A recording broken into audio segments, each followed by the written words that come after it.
Nasa ₱5 na ang ibinaba ng presyo ng tindang asukal ni Aling Joy sa Malabon Market. Noon anyang Oktubre, nag-umpisang bumaba ang presyo ng produkto. Baka bumaba din, bumaba pa. Base sa price monitoring ng Department of Agriculture, nasa ₱9 ang nabawas sa pinakamababang presyo sa mga pangunahing palengke sa Metro Manila. Ang refined sugar ay nasa 75 to 100 pesos ang kada kilo, habang ang washed at brown naman ay nasa 70 hanggang 96 pesos ang kada kilo.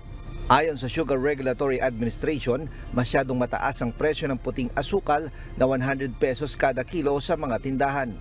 Hindi anya ito akma sa mababang mill gate price ngayon na nasa mahigit 50 pesos lamang kada kilo. So, yung range, yung dulo niya mataas pa rin. So, there are certain retailers sa market na siguro nakakuha sila ng cheaper sugar from the farm gate. So, yun, binaba din nila yung price. But as a majority po, yung baba ng retail price is rather insignificant compared to the drop of the farm gate price. Plano ngayon ng pamahalaan sa pamamagitan ng ilang ahensya nito na bilhin na lamang ang mga ani ng mga magsasaka para hindi malugi ang mga ito. Iaalok ito direkta sa mga lokal na pamahalaan o kaya naman ay sa mga palengke. Ayon sa SRA, sa parang ito, maraming kamay na dinadaanan ng asukal ang mawawala, kaya inaasahan nilang maibebenta ito sa mas mababang presyo. Bilhin natin yung asukal sa farmer and then ibibenta natin at a better retail price. So this way po, we will give the farmers a better farm gate.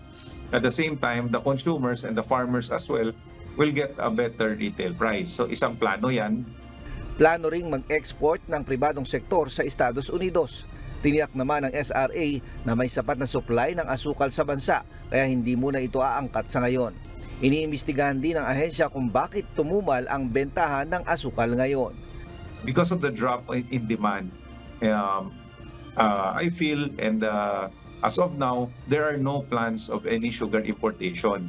Sapat po yung supply natin in country. Ray Pelayo, UNTV News and Rescue, Diyos ang aming sandigan, serbisyo publiko ang aming pinahahalagahan.